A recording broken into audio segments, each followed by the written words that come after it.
You could feel the anger tonight at a Board of Trustees meeting in Thornton Township. The board and citizens looking for accountability to their finances, while the township supervisor... Good evening. An illegal appointment. That's what the trustees I talked to are calling this. They say the news took them by surprise, and now they're talking to legal counsel to figure out their next step. Tiffany Henyard has always managed to grab the spotlight, but this time it looks like she's in over her head. Rumors are swirling that the self-proclaimed super mayor is secretly cutting a deal with the FBI to save herself from a one-way trip to a cell. Could this be her last move in a desperate attempt to escape the fate that seems to be closing in on her? Word on the street is that Henyard has realized her reign is coming to an end, and she's trying to take everyone down with her. But here's the twist. It's not just Henyard who's in hot water. Ben Bradley continues his exclusive reporting from Dalton. So how did we get here? It's been a wild ride with Henyard at the helm of Dalton, Illinois, a small village that somehow found itself at the center of a storm involving corruption, mismanagement, and betrayal. Just a few months ago, she was riding high, untouchable in her role as both mayor of Dalton and supervisor of Thornton Township. She built her image as a super mayor who was out to clean up the village, but as it turns out, she may have been cleaning up in more ways than one. For a year now, we've been reporting on questionable spending by a South suburban politician named Tiffany Henyard, but we only knew half the story. Now sources close to the situation are whispering that she's been quietly negotiating with the feds, trying to strike a deal to avoid being dragged into court. And the craziest part? She might just be ready to sell out her allies, the very people who helped her build her empire, the ones who until recently stood by her side, backing her every move.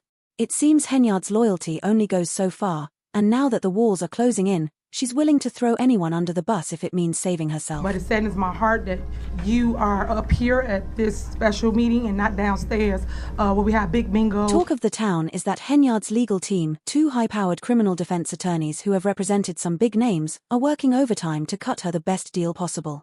But what does that mean for her inner circle? The same people who helped her pull off what some are calling one of the most audacious power grabs in local politics are now looking over their shoulders, wondering if they're next on the chopping block. Well, Mr. Lacey is absolutely not guilty of all 9 counts. I believe he's cooperating.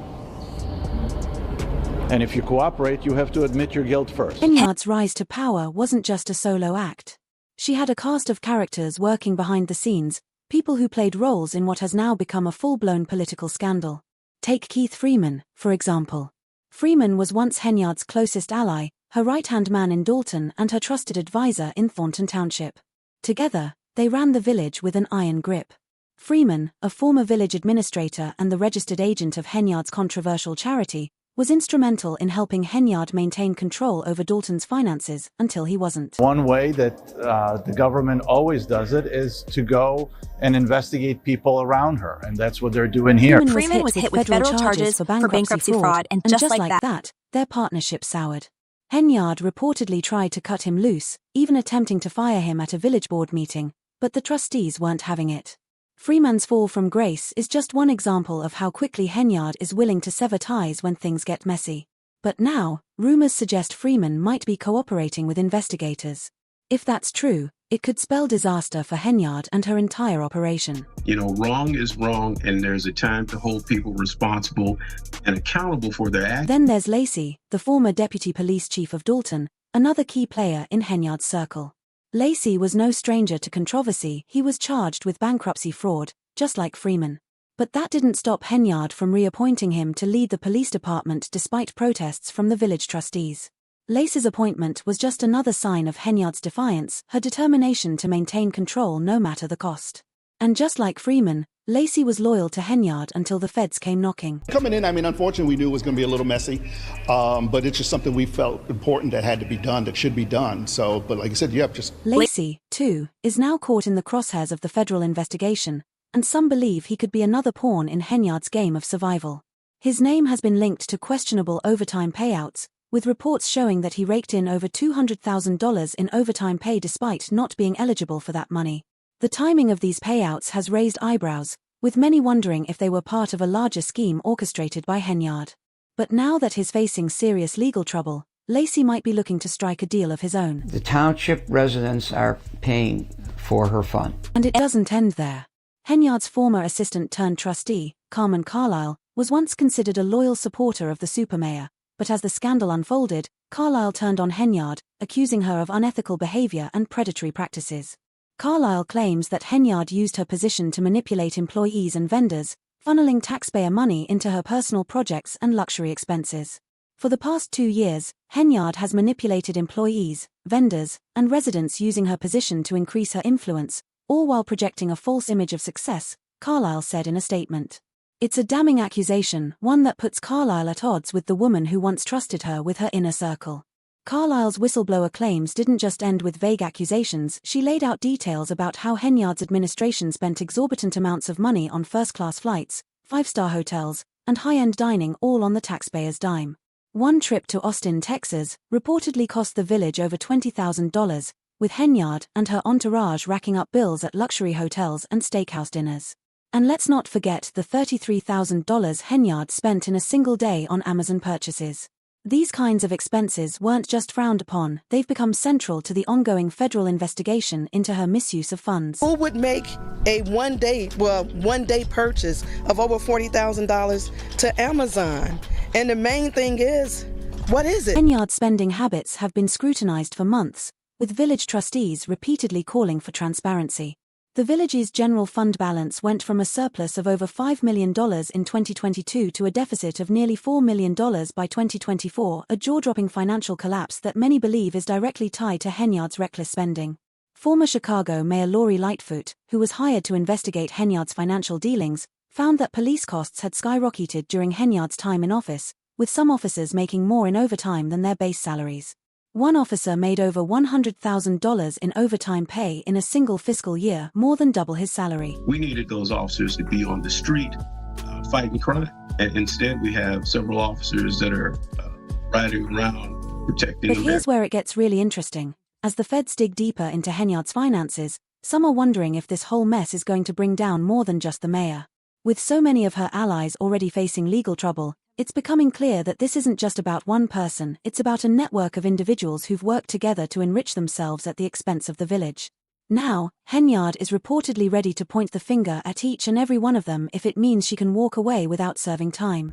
What I think is interesting about this case, this story, is you can be highly legal and unethical at the same time. In recent weeks, the tension between Henyard and the village board has reached a boiling point.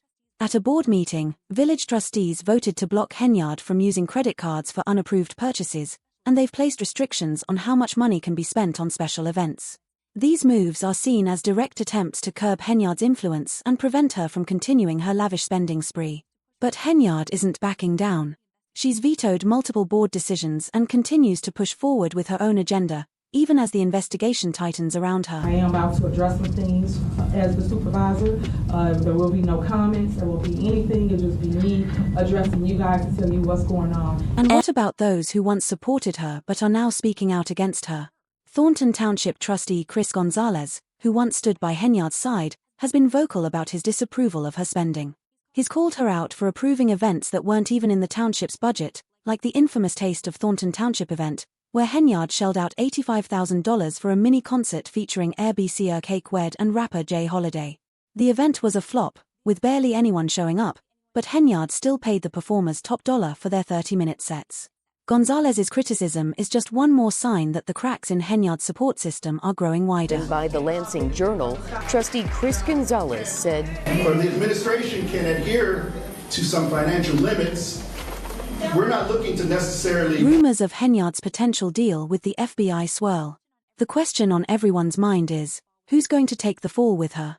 If she does decide to sell out her allies, it could mean the end of their careers and possibly their freedom.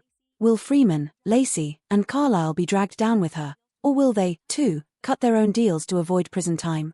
The clock is ticking, and as more details emerge about Henyard's secret negotiations, it's clear that this story is far from over. What we do know is that the scandal has already rocked Dalton to its core, and it's only a matter of time before the next bombshell drops. But one thing's for sure, Henyard's days of ruling the village with an iron fist are numbered. The only question now is, who's going down with her? But let's take a step back and look at how Tiffany Henyard ended up in this mess in the first place.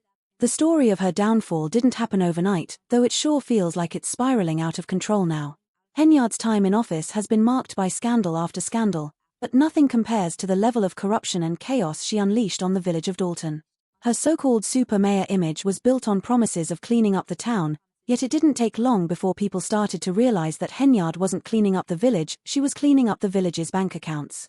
Residents who once believed in her vision of a better Dalton are now watching their town crumble both financially and morally.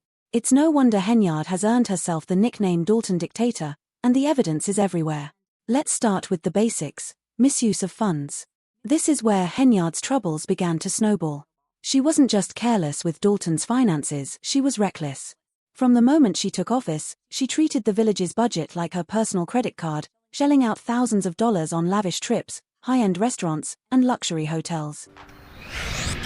That's right, John and Terrence. Tonight's meeting had a much different tone than what we've experienced previously at Dalton City Council meetings. Now, the room was full of Henyard supporters, and they wanted me to be sure to tell you that they applauded for her several times as she talked about the township being in a great place financially. Thornton Township Supervisor Tiffany Henyard. Remember that trip to Austin, Texas? It wasn't just a quick getaway. Henyard and her entourage spent more than $20,000 on a 5-day stay, with over $11,000 spent at the upscale Fairmont Austin Hotel. That's just one trip. Similar indulgences were reported on other taxpayer-funded excursions to New York, Atlanta, and Portland. The village trustees tried to get a handle on the spending spree, but Henyard wasn't having it. She vetoed their attempts to investigate her spending, all while racking up over $67,000 in travel expenses in just a 5-month span. This administration is shameful. Y'all are a disgrace. We're watching the fall of this administration. It wasn't just the travel. There were the $33,000 she blew on Amazon in a single day. Let that sink in for a second. $33,000 on Amazon, and to make matters worse, there are no clear records explaining what that money was spent on. It's no wonder the village's finances tanked under her leadership. By the time former Chicago Mayor Lori Lightfoot was brought in to conduct an independent investigation, the village was already in deep financial trouble. Lightfoot's preliminary report revealed that Dalton's general fund had dropped from a healthy $5 million surplus to a staggering $3.5 million deficit. Staffers also distributed a breakdown of the township's finances from 2017 to current, where Henyard's team says years ago they were in a deficit of more than $2 million. And now, today, under her administration, her team says there's a surplus of more than $6 million. What's even more alarming is how Henyard's administration handled overtime pay for the police department. Under her watch, 2 officers were making more in overtime than their base salaries, with one officer receiving over $100,000 in overtime pay alone. And remember, this is a village with a population of just over 20,000 people. What could possibly justify this kind of spending? But the financial mismanagement is only part of the story. Henyard's behavior throughout her time in office has been nothing short of outrageous. From the very beginning, it became clear that she wasn't playing by the rules. In fact, she was making her own. They'll turn up more and more information. They'll turn up more leads. They may turn up more witnesses. They may find a cooperator. They may find an informant, all which will benefit the investigation tremendously. But based on what we know now, if you're Tiffany Henyard, how are you feeling? I would be nervous. Henyard has been accused of using her power to intimidate and retaliate against her opponents, silencing critics and consolidating control over Dalton and Thornton Township.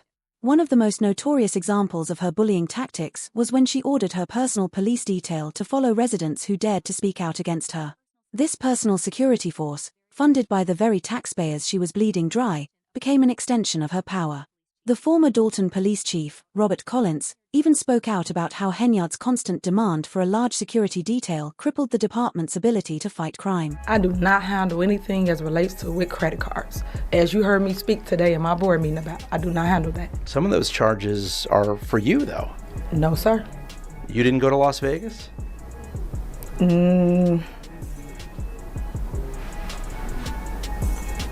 What is that? No comment. Instead of having officers on the streets, they were following Henyard around, acting as her personal bodyguards.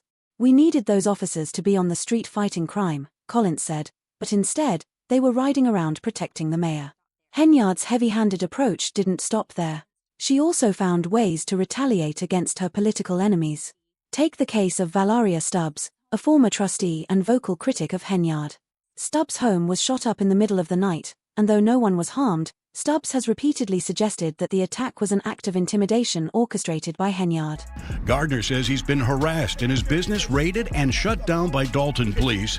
He believes because he refused to make a donation to a civic event sponsored by Dalton Mayor Tiffany Henyard. And I talked to a couple of agents and I explained them what was going on. I gave them all my paperwork. While there's no concrete evidence linking Henyard to the shooting, the incident certainly adds to the growing list of allegations against the mayor. Henyard's behavior has become so brazen that she even filmed herself shoveling snow from Stubbs' driveway during a snowstorm, calling Stubbs her hater in a bizarre attempt to taunt her. It was a move that shocked many, but for those familiar with Henyard's antics, it was just another day in Dalton. The misuse of taxpayer dollars, the manipulation of village resources, the abuse of power, it all points to a woman who believed she was untouchable. And for a while, it seemed like she was. But now, with the FBI breathing down her neck, Henyard's empire is crumbling. Yeah, we've been reporting for nearly 2 years on allegations of corruption surrounding Henyard in her capacity as Dalton mayor and Thornton Township supervisor. And now we've learned from multiple sources that federal agents are in fact interviewing witnesses as part of a possible investigation that may or may not result in charges. Federal subpoenas served to Dalton and Thornton Township are a clear indication that the feds aren't just sniffing around, they're closing in.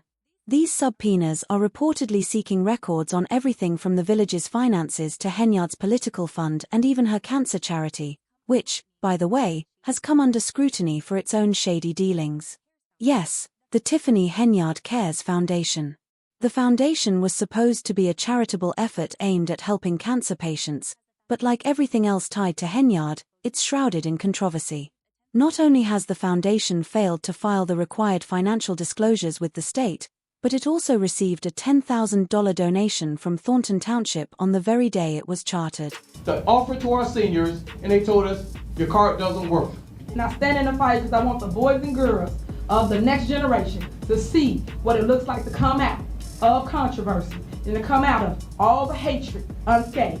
At the end of the day, God gives the test to his strongest soldiers. And that's not all. Documents show that much of the foundation's expenses were charged to the village's credit card, with over $1,000 spent on hotels, meals, photographers, and even These DJs. revelations have led many to question whether the foundation was ever really about charity, or if it was just another vehicle for Henyard to funnel money into her personal projects. As Henyard's legal troubles continue to mount, it's becoming increasingly clear that her time is running out. It's becoming increasingly clear that her time is running out. All I can tell you that I'm not the one on anything. That's the only thing I can tell you right now. So I'm just trying to answer to the. So you're saying there's a foundation that's not registered, but it has nothing to do with you? Correct. That's true. Okay. That's so you're not aware of any of the work that they've done, money that they've raised, anything along those lines? Correct. The rumors of her deal with the FBI seem more plausible with each passing day, especially considering how much she stands to lose if convicted of the charges she's facing. Henyard could be looking at serious prison time, which is why many believe she's ready to cut her losses and turn on her allies. But will her deal be enough to save her? And more importantly, what will it mean for the rest of her inner circle? It's hard to imagine that Henyard will walk away from this without taking a few people down with her. Very appreciative to receive the information today. We have the best mayor ever. I've been here since 1993. And she's the best we ever had. You know, you're doing a lot of programs, good programs for the senior citizens, and you're doing a lot of programs for, people who are on a fixed budget. But what about the people, the blue collar people who are still carrying this, this town? Already speculation that Keith Freeman, her former right-hand man, has been cooperating with the feds for months. If that's true, Henyard might not have as much leverage as she thinks. Freeman's involvement in the village's financial mismanagement has been well documented, but he's not the only one in Henyard's circle who's in trouble. Lacey, the former deputy police chief, is another key figure who could find himself in the hot seat. Lacey's role in the overtime pay scandal has already raised red flags, and now that he's facing federal charges for bankruptcy fraud, it's only a matter of time before the feds start asking questions about his relationship with Henyard. Y'all thought that I was young, dumb, didn't know nothing, was gonna let y'all come and manipulate me. I didn't do any of that. So because I didn't do any of that, you guys started this whole smear campaign. If Lacey decides to flip and testify against Henyard, It could be the final nail in her coffin. And then there's Carmen Carlisle, the former ally turned whistleblower. Carlisle's decision to speak out against Henyard has already shaken up the local political scene, but if she has more dirt on the mayor, she could be a valuable asset to the federal investigation. You don't know if you were in Las Vegas? Of course I do. Were you? It's not paid by them. Did you fly first class to Las Vegas? Any other questions? Carlisle's claims of unethical behavior and manipulation within the Henyard administration are damning, and her insider knowledge of how things operated behind the scenes could provide the feds with the evidence they need to bring Henyard down. As the investigation unfolds, it's clear that this isn't just about Tiffany Henyard anymore, it's about a web of corruption that has engulfed an entire village, leaving its residents bankrupt and disillusioned. The people of Dalton trusted Henyard to lead them, but instead, she led them into financial ruin. We reached out to the FBI, which said it is policy for the agency not to comment on the nature, existence, or non-existence of any investigation that may be occurring. A public relations firm responded on behalf of the mayor, saying neither Henyard or the village of Dalton had received any subpoenas or been contacted by the FBI or any other law enforcement agency. Now, as the FBI closes in, the question remains, how many more secrets will come to light before the saga is over? While rumors of Henyard's secret deal continue to swirl, there's one thing we know for sure, this isn't the last we've heard of Dalton's super mayor. Whether she cuts a deal or goes down fighting, one thing is certain, Tiffany Henyard's reign is coming to an end, and she won't be walking away unscathed. The only question left is, who will be the next to fall? Let us know your thoughts in the comments, and don't forget to like and subscribe for more updates on this ongoing saga.